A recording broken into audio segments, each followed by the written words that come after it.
Cool. I think we can get started. We should have a few new people joining. So thanks everyone for joining. Welcome to today's webinar. For those of you I don't know, I'm Harry Leach. I'm the Director of Strategy at AFA.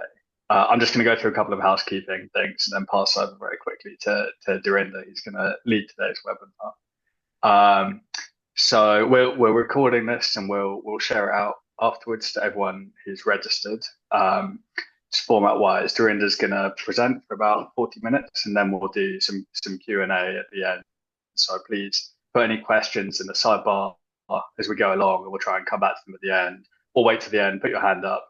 We can do it as a discussion. Yeah, I think that's a bit about it. So today's webinar, we're going to be talking about the strategies and techniques behind recruiting apprenticeships for programs and working with employers on recruitment.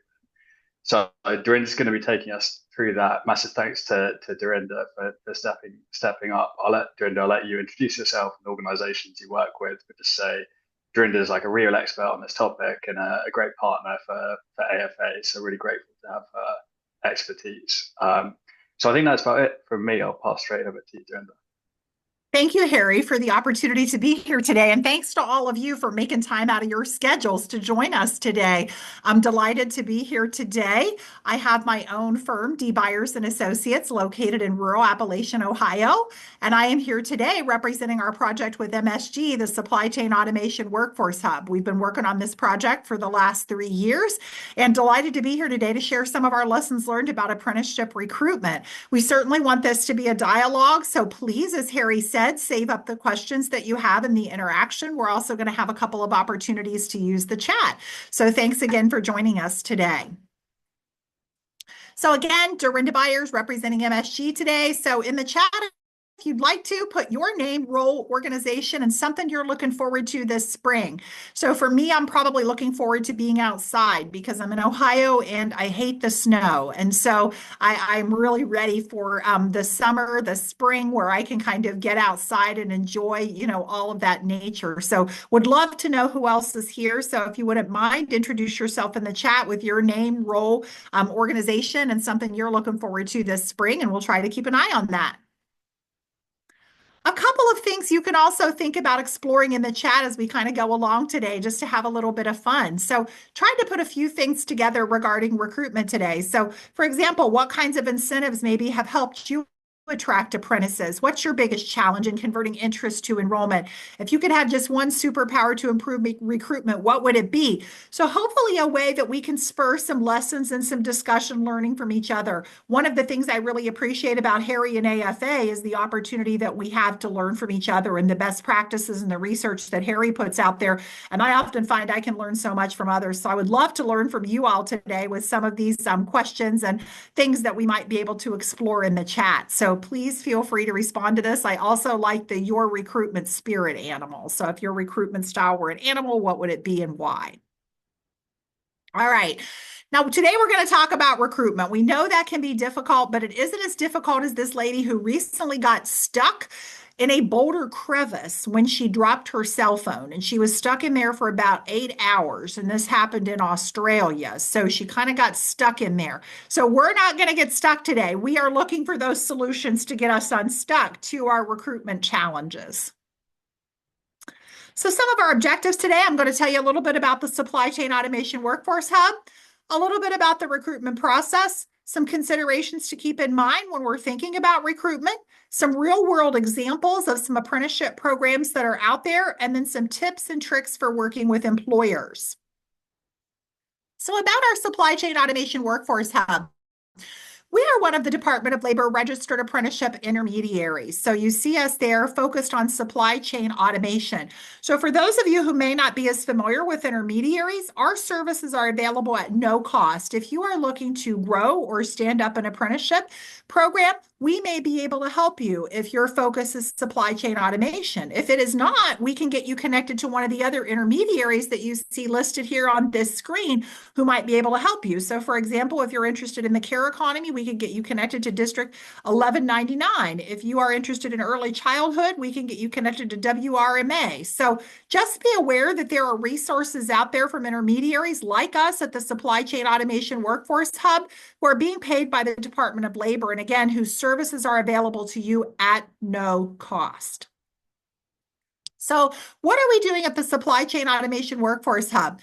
Where we're really aiming to focus on how we fill those positions in the supply chain automation space.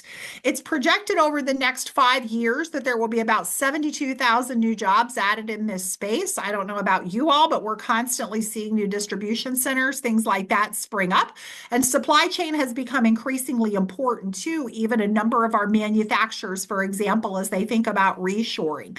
We really try to partner and make those connections between employers, workforce organizations such as workforce boards, and educational institutions. I mentioned already we're a DOL intermediary. We're really focused a lot on those diverse talent pipelines, things like women, people of color, veterans. And again, we're providing services and support at no cost if you are looking to stand up an apprenticeship as a solution to a supply chain workforce challenge. Some of our services and supports, I draw your attention to that second bullet point about our financial incentive fund. We do have some incentive dollars that are available on a first served basis to programs who may want to stand up an apprenticeship program. So if you're interested in that, we can try to help you there. One of the other common areas that we help with is registration. So we do a lot of work in registering registered apprenticeship programs. We also help with things like standards development, recruitment, marketing, and outreach. We're actually in New Mexico today. I'm flying out there to do an accelerator event tomorrow for New Mexico's first ever registered apprenticeship program that we helped get stood up in heavy equipment operations. And then we're also looking at how we help with those funding opportunities and making connections. So for example, I recently talked to a college who would like to stand up an apprenticeship program and become a group sponsor. And they were really trying to figure out what that model might look like. So we also help with questions like that. So we're going to talk first about employer engagement. It seems like when we, as the Supply Chain Automation Workforce Hub and Byers are out there talking about apprenticeship, that's one of the biggest challenges. How do we get employers engaged and how do we get them excited and thinking about apprenticeship? So I would ask you to consider within your organization, where are you with employer engagement now? For example, are there significant employers missing from the list of employers that you're working with or talking to? Are there certain patterns within who we're talking to and how we connect with employers? Is our team trained appropriately to know how to do employer engagement? So just taking quick stock of where you are with employer engagement. Who within your organization is out there talking to employers? I recently read about a community college that kind of did a relationship mapping exercise to really think about various departments within their college who were actually talking to employers. So who within your organization is actually talking to employers? And if you have multiple folks talking to them, how can you work together more cohesively? So when we're out there talking to employers, one of the first things I like to think about is an elevator pitch.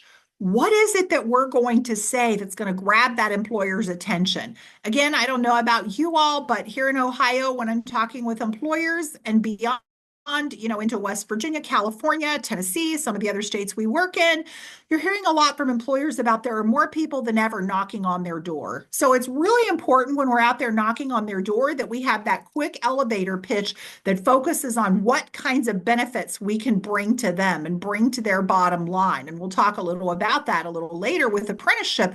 But what does that elevator pitch look like that we can really grab their attention quickly when we're calling, when we're initially talking to them and making that first impression? Thinking about who we are, what our organization does, and how do we help, and really focusing that on those benefits, not just the features of what we do, but what's the benefit for the employer.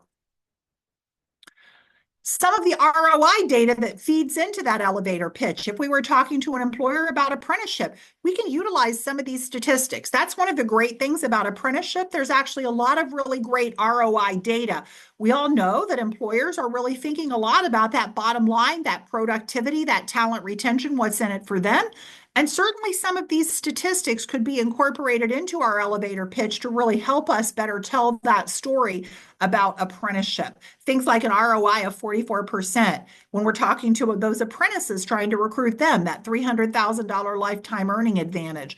When we're talking about that $1.47 return, some of the earnings gains that we see. So how can we incorporate some of this ROI data into our elevator pitch and our conversations with employers?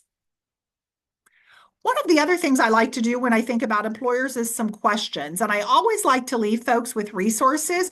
Both of these books are excellent. So when you're talking to employers, I would encourage you to really focus on your questions, the quality of questions that you're asking.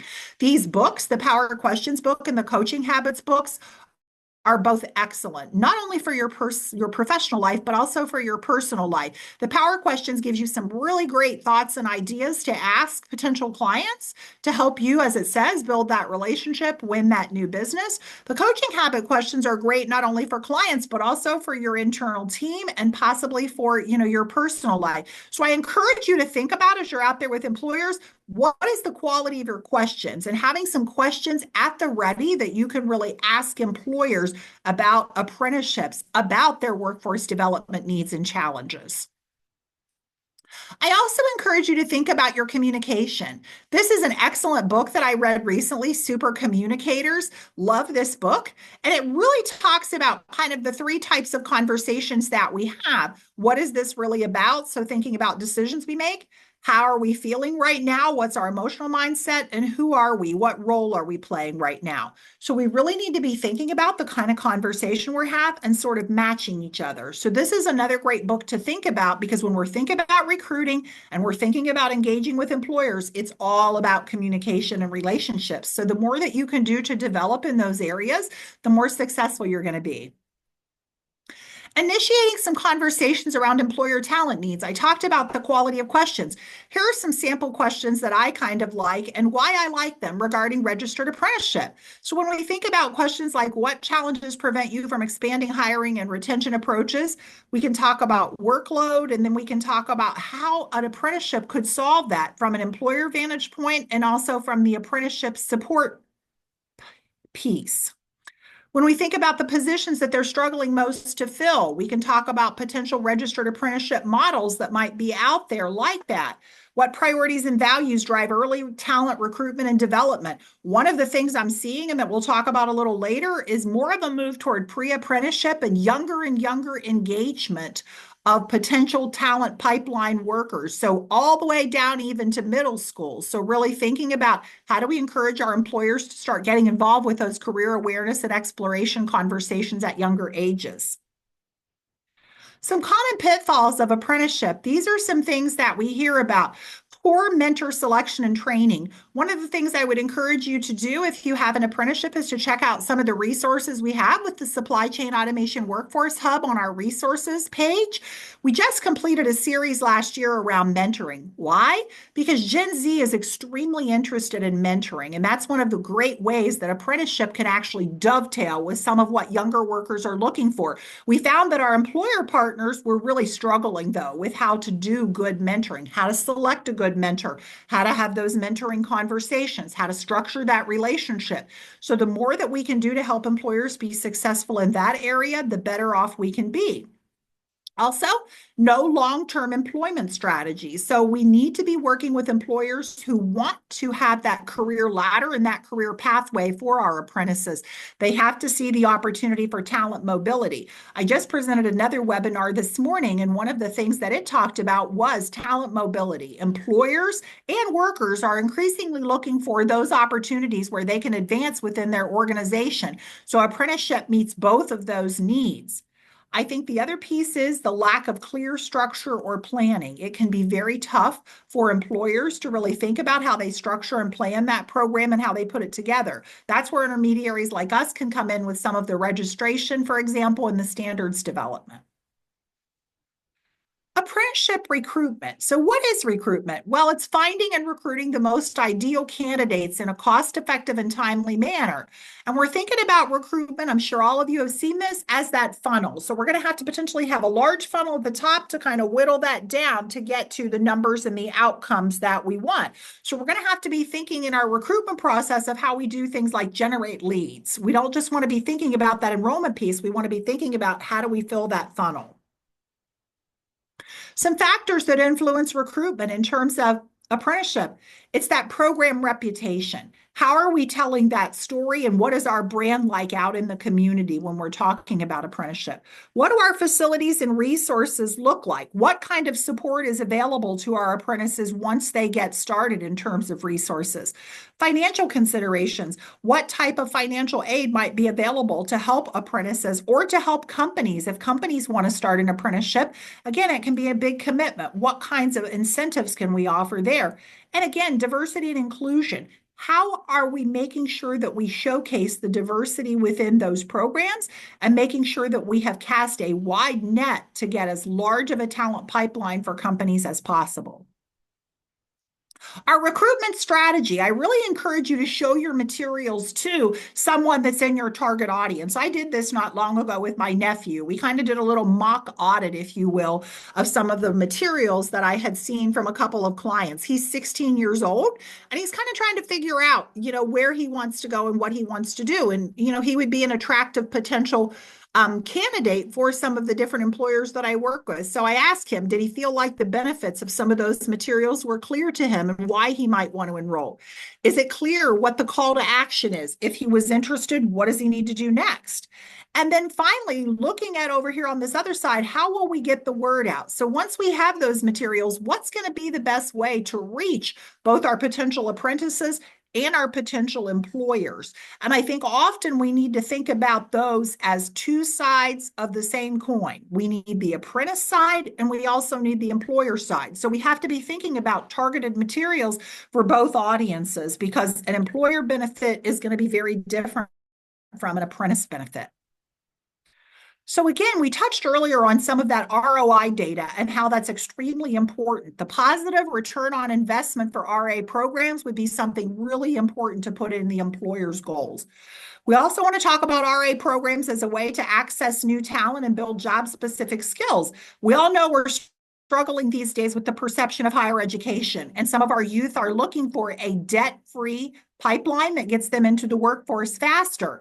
So helping companies understand how they can pivot and create RA programs that might attract that younger talent or someone who maybe needs to reskill, upskill, and still needs to work while they're doing so potentially. That can be a great way to help those companies think about how they pivot by standing up that apprenticeship program. And then also really highlighting how an apprenticeship actually invests and those connections direct to the community. As far as our apprenticeship programs and recruiting, those community partners are going to be absolutely critical for us. And there is a partner finder available at no cost on the DOL website that you could actually use when you're thinking about recruiting for your apprenticeship program as well. Some strategies to engage employers.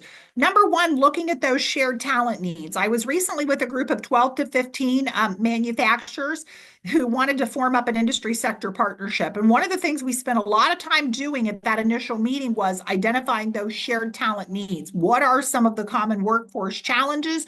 Who might be willing to start an apprenticeship? What types of apprenticeships might be their top priority if they were interested in that? The other thing is highlighting those success stories. So again, we recently had an accelerator event with the Hub, and I actually talked to some of the young apprentices there and asked them, why did they get started in the program? What was most interesting to them? And how did they learn about it? And it was through the success stories. So those success stories and broadly and widely spreading the message about our apprenticeship programs, both to employers and potential apprentices, is huge. We all know that we can talk about our programs all day, but if we get that peer and that fellow employer to talk about a program and a success that they've had, it really speaks much better to employers.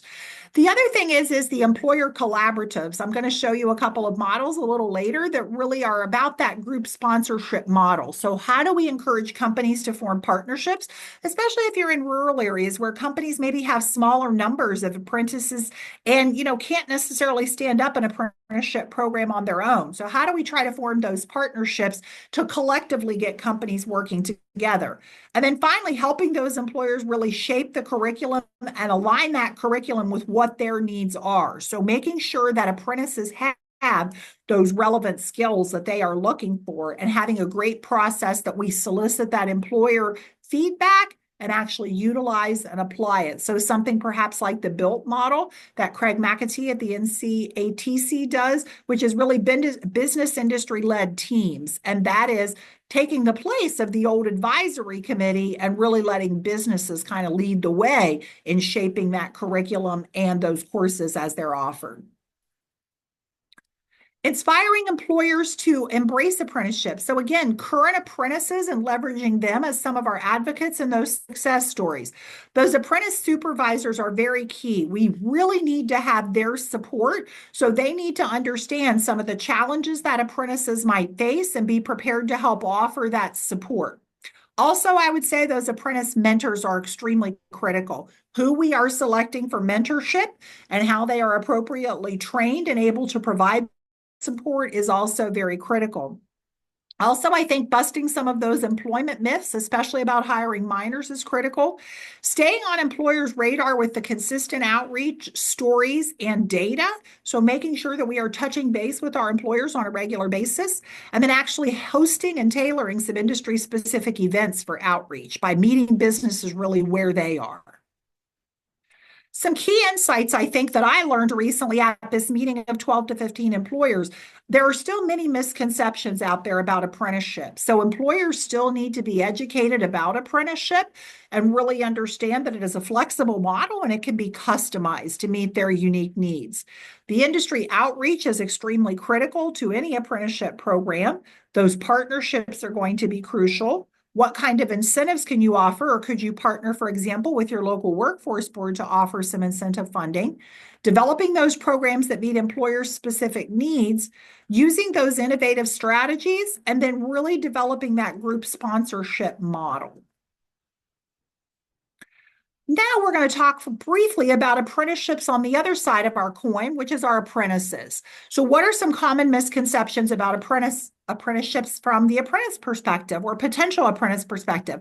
Well, again, talking with my nephew who's 16, ask him kind of a few things. And he sort of thought that apprenticeships could be unpaid and that they're really not a paid opportunity. So we had to talk about the learn and earn model and how an apprenticeship works, that you're really learning while you're earning. He also thought there weren't any apprenticeships in his community. So we had to kind of share some examples with him about, hey, here are some companies who have apprenticeships. Here's what those look like. And then also there are some misconceptions that apprenticeship may not be cohesive and consistent with earning a college degree. So we have to help address these misconceptions, especially as we are thinking about potential apprentices and how we recruit them. Communicating that apprenticeship value. This comes back to our materials that I talked about earlier, and making sure that both the employer and the apprentice understand that apprenticeship value. So talking about things like how long is the program? What will be learned during the program? Who are the mentors going to be? And how is the progress going to be evaluated? So making sure that we are clear with both employers and apprentices about the value and the benefits of that apprenticeship and what that's going to look like from their perspective. We don't want to leave them guessing. Some benefits from the apprentice perspective. It's the paycheck, it's that career path, it's the national certification, on-the-job training, it's the supplemental education, and then also opportunities with well-paying companies that are well recognized. So again, communicating these benefits clearly and making sure that we are talking to our current apprentices about how they would communicate the message and helping build those success stories. Improving recruitment and retention. Again, it's those inclusive and transparent practices. So making sure that our recruitment materials are modern and up to date. And I'm going to have a few examples of some of those. Communicating those requirements like we talked about on the last slide. So the expectations and goals are clear up front. Networking with community partners, those are critical. So we can't be everywhere all at once. So who are those partners who can help us communicate our message? Using some pre-apprenticeship programs as an on-ramp, and we'll talk about a couple of those examples as well. And then making sure that we have high quality learning experiences on the job and in the classroom. So again, thinking about on the job, those mentors, they're really critical. So the strong mentors, the strong trainers, increasing the breadth and relevance of an on the job experience. One of the apprentice models that we'll talk about a little later actually requires rotations throughout the company. So the apprentice gets a good perspective of all of the different departments in the company. And then making sure that we're using some of those personalized teaching methods and we're teaching skills needed in the field. When we think about over here, our supportive and inclusive environment, the trained mentors, we want that. We want to have that support for those apprentices. If something goes wrong, who do they turn to and how do they know who they should be talking with? Having some counseling and some support available to them, family-friendly policies, and then those wraparound supports that we can offer. So in Ohio, for example, the work advance model has been used pretty successfully to try to address barriers that potential apprentices might bring. Finding and measuring some success. We want to have clear recruitment goals. Back to our funnel. We want to go back and really look at the data from the past. And if we ended up with, let's just say, 5 apprentices, how many did we need coming into the funnel to get to that 5 apprentices? So really understanding how many we need to start with to get to where we want to go in terms of enrollment. Using some of those goals and questions. And then actually looking at qualitative and quantitative data. So I talked a minute ago about measuring. I think it's really important to also think about our recruitment strategy in terms of qualitative data. And I'm going to talk about that in a minute with some focus groups that you can use and getting to qualitative information as well. But we want to have a comprehensive strategy. We want to have that collaboration, that digital platform. So young people, especially if we're looking at them as a target audience, and even some older workers as well who might need that retraining and upskilling, they're increasingly looking to social media. So LinkedIn, for example, they're looking at things like that. They're also looking at YouTube and that short form video. So especially young males are looking at that YouTube as a great source of information for them in those quick hitting short videos. Community engagement. So again, being out there in the community, one program that I talked to recently found that actually doing a table at a local grocery store was their most successful way of reaching people because people were coming in and out all day. They were there on a weekend. The mentorship programs, the competitive compensation, a streamlined application process. So people are looking for applications to be quick. They want to know the next step. They want to be knowing that someone's going to get back to them. So how quickly are we getting back to people? And what is our employee brand like? And we're going to see a couple examples of some really good brands here in a little while from some employers. Leveraging social media, so targeting Facebook and looking at X and some times that we're posting, and actually what some social media sample ideas could look like. So here's a sample image, very quick hitting with some graphics and some different use of some different forms of text as well as color. An effective use of flyers. So that was one of the things that the group that did the tabling at the grocery store was telling me about. They made sure that their flyer wasn't too word heavy. It was very quick hitting, like this flyer here. It actually talked about, here's the apprenticeship program. Here's a benefit to you. You can get paid. You can explore careers. You can earn college credit. And here's some of the requirements. So they made it very quick hitting, very easy. And then there was a quick call to action. Here's what you need to do if you're interested next. Success stories. I encourage you to take a look at some of the success stories that we have as the hub on YouTube. So we've actually talked to some of the apprentices that we have who we have worked with some of our companies. And these are the types of success stories where we're seeing a lot of traction. So we actually have companies who will call us, potential apprentices call us and say, hey, I saw your success story, interested in learning more. So getting those success stories out there, and they don't have to be perfect. A lot of ours are actually filmed with a cell phone. Mystery shopping. This is another one that I really like. So back to that qualitative data. Who can you have that could actually come in and mystery shop your program? They pretend that they're going to be an apprentice, or they pretend like they're an employer interested in an apprenticeship program, and they start to mystery shop your process. And they really talk with you about some of the gaps that you see. We heard a little earlier, apprentices are really looking for that quick follow-up on their application. How long does it really take us to get back to someone when they apply to be an apprentice with us, for example? So I think this mystery shopping is a great way to leverage some insights. It can also be pretty quick, especially if you can recruit a family member to do that mystery shopping for you. Focus groups. I love focus groups because I think we can use these broadly. We can use them with the community to find out local workforce needs and challenges. We can use them with apprentices. What kind of qualitative data can we get from our apprentices to improve? Offer them some pizza, offer them a gift card, and let them come and show up and talk to you about their experiences in the program. Same thing with our employers. We can actually ask some targeted questions of them and really convene that focus group and leverage those insights. I like this because we may see things in the quantitative data, but we get some additional insights and some additional nuggets that we may not otherwise get by actually conducting these focus groups. Some employer best practices. I think this is really important to share.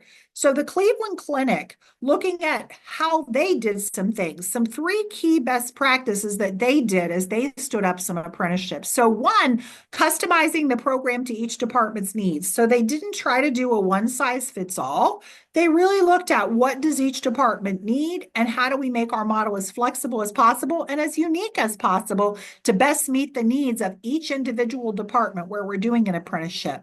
Providing that comprehensive support. So again, making sure that sponsors, program leaders, mentors, et cetera, is all on board with the program and understands the requirements and some of the support that might be needed.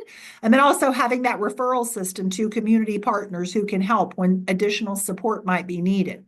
Developing foundational skills early. I think this one's really critical too. We're often thinking about the technical skills. We're not thinking about some of the other essential employability skills, things like communication, things like teamwork, conflict resolution. How do we make sure that those foundational skills are also being developed in our apprentices so they are successful not only with the hard skills, but also with some of the more soft skills, if you will? The Northeast Ohio Regional Sewer District, I really encourage you to take a look at them. Very, very interesting. They were recently featured in a great event that I got to learn more about at Tri-C, Cuyahoga Community College.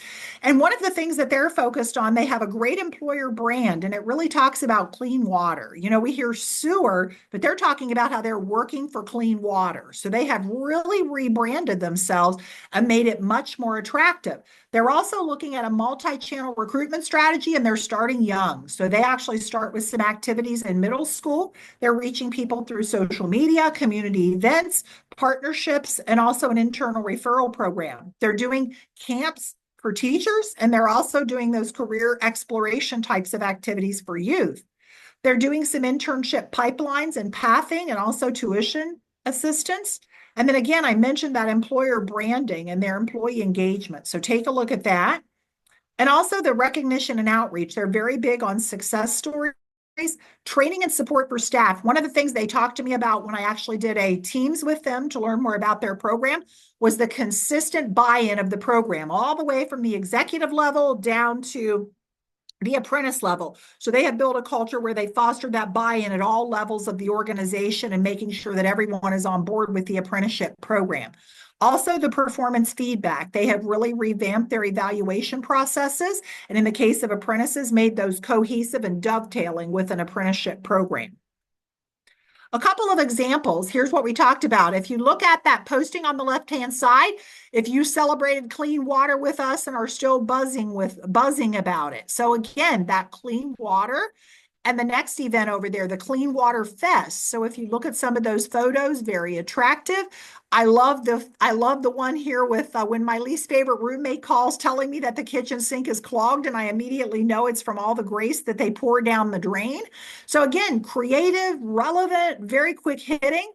Over here on the pre-culvert inspection selfie, I really like this too. They actually encourage their employees to, take photos and have those available and post those. So again, they're really encouraging that involvement from all levels of the organization in what they're trying to do as far as recruitment talent. And also you'll notice on that left-hand picture, some of the really young folks who are out there, potential clean water workers in the future. Their apprenticeship programs, what are they doing there? Well, they actually have some maintenance and wastewater plant operations, and you'll see those different programs over on the right-hand side, and they're certified by the Ohio State Apprenticeship Council. They're open to internal and external candidates, and then they also have an aptitude assessment, and they can get full-time employment at NEORSD when completed. Tri-C is involved in the program. They also have realized that they have had some struggles with individuals not being successful with the required assessment. So they created an alternative pre-apprenticeship pathway with Tri-C, where candidates can get enrolled in Tri-C. And if they complete the coursework successfully, they are able to bypass that aptitude assessment and move directly into an apprenticeship with NEORSD. This is a pilot that they currently have underway, but they've been very pleased with what they've seen so far as broadening their talent pipeline. CODA, the Central Ohio Transit Authority. So they have developed some apprenticeships, really looking at how they build those partnerships, offering internships, pre-apprenticeships, and apprenticeships. They've really been successful at working with veterans. So that's one of their kind of target audiences, especially utilizing that GI Bill and the mentorship. They've really emphasized their mentorship. One of their success stories is their pre-apprentice program, where they work with Fort Hays Career Center. They're actually doing paid hands-on training through this pre-apprenticeship program, earning $15 an hour at the time. I imagine that's a little more now. While gaining real-world automotive experience, students who complete their junior year are able to start over the summer and then work through their senior year, and they rotate between school and work. They report to CODA from 8 a.m. to 2:30 p.m. during work weeks. So they have actually created a model where the students are kind of alternating time at school and time at CODA. They also are receiving mentorship from professionals, and several of them were actually apprentices at one time themselves. So this is another great program I encourage you to take a look at. GROB, this is a company who's been partnering very closely with Rhodes State College. And I mentioned earlier how there's a possibility of being able to rotate apprentices through various departments at GROB. And this is one of the things GROB is doing during year 2. They're really trying to rotate those apprentices so apprentices can try to figure out what might be the best fit for them within the company. They also do a lot of hands-on projects. So it's not just classroom instruction. They're actually having problems brought to them from the company that they are then working on as part of their apprenticeship. And then they're also receiving that certificate of completion in year 4. So this is another great model that I encourage you to take a look at. It was recently featured as a success story with the Ohio Association of Community Colleges by GROB. Columbus State has an IT flexible apprenticeship model. I think one of the misconceptions we're still fighting is that apprenticeships are limited to fields like construction. So really helping showcase some of these other apprenticeship pathways for other professions is really important. And you'll notice here at Columbus State, 80% of the apprentices have been converted actually to full-time employment. It's also a 2-year learn and earn program. Year 1, they're completing technical coursework and getting ready careers. So again, they're focused on those career readiness skills: teamwork, time management, communication, conflict resolution, etc. Year 2, qualified students can secure that paid apprenticeship with employers earning $18 an hour and up. And there are some various different types of majors that you see there who are eligible. We also talked about the Career Ready program. They're also getting ready for how they sell their skills: workshops, resumes, mock interviews, to really make sure that those students are successful at landing that apprenticeship. The Alliance for Working Together, this is actually a sector partnership in Ohio. So it is actually a group of employers who have come together and created a 4-year learn and earn program with the 8,000 hours of OJT, a hybrid of some online learning, weekly instruction that's in person, and then also hands-on experiences. And there's journeyman certificates in 4 different areas that you see there, but it's very much a learn and earn model. And they've actually trained 288 apprentices across Northeast Ohio. So this is a great group sponsorship model to take a look at. The Peer Specialist Apprenticeship Program, there isn't as much information on this one yet because it's pretty new. It was just formed up last fall by Owens Community College and Wood County Job and Family Services. It's a peer specialist apprenticeship, and it's designed to really start helping to address the shortage of human services workers. So, really giving students an opportunity to experience those careers, paid apprenticeship to go along with it, hands-on training in the child and adult protective services, and students also get to work toward an associate degree. It's the first of its kind in Ohio in human services, and we're facing a huge workforce shortage in this area. So that's why the Peer Specialist Apprenticeship Program was formed, with the hope that it will eventually be able to be expanded to other campuses and other communities in Ohio. Some other examples from employers, just quickly looking at Hershey. This has been a topic that Women in Manufacturing has addressed recently, and Tooling USME is addressing, which is how do we think about folks with disabilities as a potential target population for us, especially those who are diverse in neurodiverse population. So looking at some of the models that a company like Hershey's has done, also looking at, again, that pre-apprenticeship model with a place like Treehouse, and then insurance as another sector that's a little non-traditional for apprenticeships, but that structured onboarding and mentorship, and then accepting apprenticeships and training mentors actually through Harper College. And then looking at Catalyte and CVS Health, IBM has also been a leader in this space and has actually emphasized new collar careers through some apprenticeship work that they have done.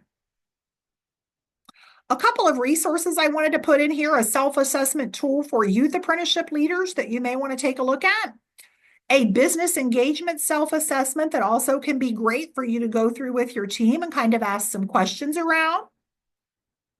And some of the other resources for some of the programs that we have are also listed here, and the books. And with that, does the group have any questions? I haven't had a chance to look at the chat yet either, so I'm going to have to take a look at the chat and see if there's any questions or any feedback there. Thanks so much, Dorinda. That was really comprehensive, and there's a huge amount of helpful resources and examples in here. We'll also make sure we share these slides around, as you've got a lot of great links and material. And thank you, Jenna, and thank you, Marjorie. I see you both are here and have put some stuff in the chat, so thank you for that.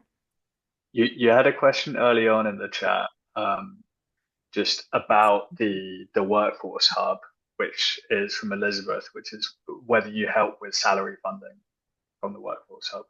No, our funding cannot be used for salaries. It's an incentive fund primarily for things like equipment, curriculum development, those sorts of things. Cool.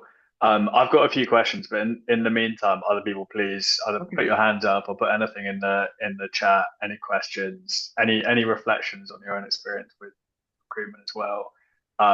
Dorinda, I wanted to ask you. Talked about your 16-year-old nephew. Can you talk a little bit about what are the different things you need to think about when you're trying to recruit young people for apprentices versus trying to recruit older workers? Yeah. So I think that Gen Z in particular is really looking a lot at that debt-free pathway. They're also looking for those opportunities to advance. They are looking for mentorship, feedback, guidance. So the more that you can promote the support available to them, the opportunities for them that are able to advance, where they can actually advance their career, I think that's really important. And hands-on learning is another big one that I have heard. They are pretty disengaged with just reading or just hearing things. They really want to experience it. So the fact that there is hands-on learning available as part of an apprenticeship, I think is another big selling point to those younger generations. And I think the other thing is, Harry, we have to catch their attention quickly. They are digital natives. They're very used to, getting to the point quickly. They're used to seeing things quickly. So how do we have something that's going to catch their attention quickly, and how do they see someone like themselves represented? So making sure that we have, some younger workers featured in our success stories and those kinds of things. And how about for older workers? Are there particular messages or strategies that help with older people? Yeah, great question. So I think with older workers, it is that opportunity to pivot. It's that opportunity to continue to learn and earn at the same time, because many older workers already have a family, they have a mortgage, they have other responsibilities that they really need to be able to actually account for. So apprenticeship can offer that to them, and it offers them the chance for that unbroken, if you will, chance to kind of keep learning, keep earning, and meeting those family roles and responsibilities that they may already have. So I think that's really important when thinking about them. I think the mentoring piece is also important to them, knowing that they have that support system, because it can be very scary to make a change, especially if you are an older worker. I was recently talking to someone who wants to pivot, her career, and the thought that she could have that additional support and that mentoring available to her was very meaningful. Great, thank you. Thank And you. you've got a question from Tony in the sidebar. Yes, I did see that. So we are accepting applications now. So it's kind of a rolling basis through October. So we can do that. And the tuition and fees, it would kind of depend. We would have to look at that on a case by case basis. So if you have questions about that, Tony, reach out to me and we can get you connected to the right person there. Great. I have one more question, but other people, please do put anything in the sidebar or put your hand Sure. up, which is about technology. You mentioned the kind of use of social media, but are there other tech platforms or software that you should think about that helps with apprentice recruitment? So I really think when we think about, tech platforms and things, what I keep hearing about and seeing about is more videos than really anything else, especially TikTok, depending upon the gender. So I hear a lot about, TikTok, being able to use that and being very visible there. I haven't heard as much about other types of platforms, but I'm not exactly a digital expert. So there could be others that I'm not aware of. I know that's an ever evolving and ever changing space and landscape out there. Great, thank you. Um, Anybody else have questions or insights that they'd like to share? We'd love to hear from you all about your recruitment challenges or success stories. Abby. Hi, Dorinda. Thank you so much for all of this wealth of insight. I'm excited to revisit the PowerPoint. Um, I wanted to ask, so one of the challenges I experience is finding, especially when we're pursuing state funding or tax incentives in partnership with employers, is striking the balance between ensuring that the employer is committed to long-term program sustainability and relieving some of the startup cost concerns associated with apprenticeship. So I'm just curious, do you have any effective practices in striking that balance? Because obviously, going to an employer and saying, a free training opportunity is very attractive, but it may, create some kind of negative incentives or limit the sustainability of the program. I think that's a really great point, Abby. We've all seen people who have kind of chased that dollar, if you will, versus looking at what is the long term. And I think what we try to do is have a conversation around there are going to be some long term costs to this program. It is going to cost you to stand up a program. It will cost you to maintain a program because you're going to have the long term training cost. You're also going to have the long term mentorship costs. But what you're also going to have is a pipeline of workers who are trained your way. You know that they are trained your way. You know exactly what they're learning at every stage. And they're also able to help mitigate that short term pain for a long term benefit for you. So, what we've really tried to do, I think, also, Abby, is kind of match up those skills to what are some realistic skills for year 1, 2, 3, 4. So, we kind of have that projection. Honestly, we've struggled with that a bit because companies' needs are shifting so quickly. So, really trying to have them project out to where are you going to need to be in 4 years and how do your apprentices kind of keep up with that has been a struggle, especially with all of the automation, AI coming into the workplace. But we've tried to do some of that where we really help them project to what are your talent needs going to be in the future and knowing that that pipeline is potentially going to be with you 4 years down the road if you're able to project and kind of start thinking about that today. So it's really led to some great conversations with employers about the skills and competencies they're going to need down the road and where their business is kind of headed in the future versus where it is today. So I guess I would say we've tried to tie it as much as possible into where their business business model is going and where their talent needs to go in order to keep up with that model, if that makes sense. Yeah, absolutely. Thank you so much. Yeah, that is, it's tricky, and yeah, I think things are changing so rapidly. So, but I love that framing of the long term sort of skills alignment. Thank you so Yeah. much. And I think the other thing too is, Abby, to try to talk to those employers who may have done, again, getting them connected to those other success stories with someone who's actually kind of been there and the Mhm. benefits that they have realized. We found that that's been extremely helpful because, again, we can talk all day, but when they're hearing it from a fellow peer employer about what that benefit is and what that value proposition is, they're much more inclined, to listen.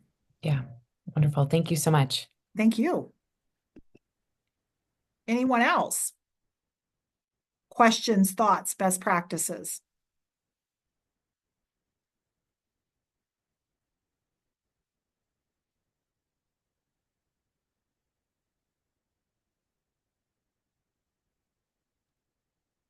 I think that might be all the questions we're getting today, but Dorinda, that's probably because you covered everything so comprehensively. Um, just a couple of final things from me. Firstly, just thank you so much for spending your time on this and sharing all of this. We'll be sure to send around the materials and the recording afterwards because it's really useful. Um, and finally, we've got another webinar next week. Next Thursday, we have a book launch webinar on a new book about the kind of future of the workforce. So please sign up for that. And then we're going to be doing a few more in May and June about employer engagement and how to speak to employers about apprenticeship, which we covered a bit today. But what employers' experiences of apprenticeship has been. So please look out for those in our newsletter and our website. But yeah, Dorinda, thanks so much for taking the time, and thanks everyone for coming today.